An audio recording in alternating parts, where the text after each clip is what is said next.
প্রিয় দর্শক বন্ধুরা, আসসালামু আলাইকুম। আশা করি সবাই ভালো আছেন। আমি হুমায়ুন আহমেদ আপনাদের সঙ্গে আছি আজকের নার্সারি রিভিউ নিয়ে নরসিংদী জেলার শিবপুর উপজেলা থেকে।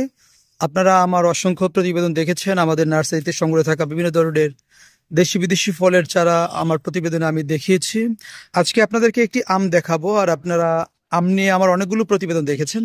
আজকে যে আমটি দেখাবো এটা একটু ব্যতিক্রমী, আর সেটা হচ্ছে কিউজাই। আমরা জানি কিউজাই আম থাইল্যান্ডের সবুজ একটি আম, এবং যেটা কাঁচা এবং পাকা অবস্থায় মিষ্টি। আজকে আমি আপনাদেরকে কিউজাই আরেকটি ভ্যারাইটি দেখাবো, যেটা হচ্ছে কিউজাই লাল আম।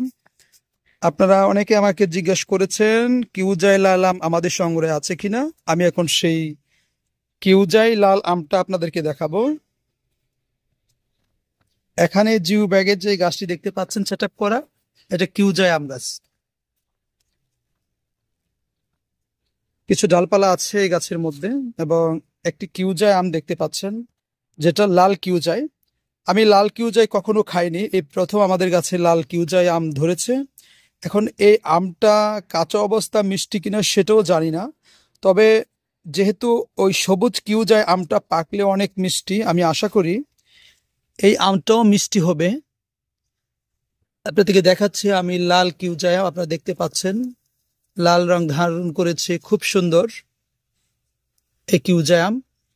আর এই কিউজাই আমটা আঁশমুক্ত, খুব মিষ্টি আম, আর এটা আটিও থাকে ছোট।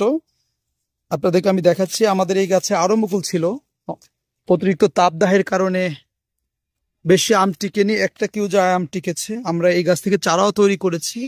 দেখতে পাচ্ছেন অরিজিনাল লাল কিউজাই। কিউজাই দুইটি ভ্যারাইটি আছে, একটি লাল একটি সবুজ।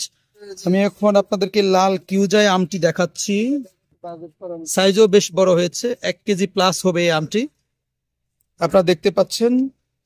তো দর্শক, আপনারা জানেন যে বাংলাদেশের মাটি, বাংলাদেশের আবহাওয়া আম উৎপাদনের জন্য অত্যন্ত উপযোগী। সেজন্য বাংলাদেশে সব ধরনের আম হয়। আপনারা যারা আছেন ছাদ বাগান করেন, ছাদ বাগানের মধ্যে আম লাগান। অনেকে আছেন এই ব্যতিক্রমী আমগুলো চান। তার মধ্যে একটি হচ্ছে এই লাল কিউজাই, এটাও একটি ব্যতিক্রমী আম। আপনারা দেখতে পাচ্ছেন আমাদের এই গাছ থেকে চারা তৈরি করা হয়েছে। যারা এই লাল কিউজাইয়ের চারা নিতে চান আমাদের সাথে যোগাযোগ করবেন, আমরা আপনাদেরকে এই লাল কিউজাই আমের চারা দিতে পারবো, এবং চাইলে আপনারা এই গাছটিও ফলসহ নিতে পারেন, আমরা এটাও সেল করব। তো দর্শক, আপনারা ভালো থাকবেন। আমার ভিডিওগুলো দিলে যেন আপনারা সাথে সাথে পেতে পারেন, সেজন্য চ্যানেলটিকে সাবস্ক্রাইব করার জন্য আপনাদেরকে বিশেষভাবে অনুরোধ জানাচ্ছি। আল্লাহ হাফিজ।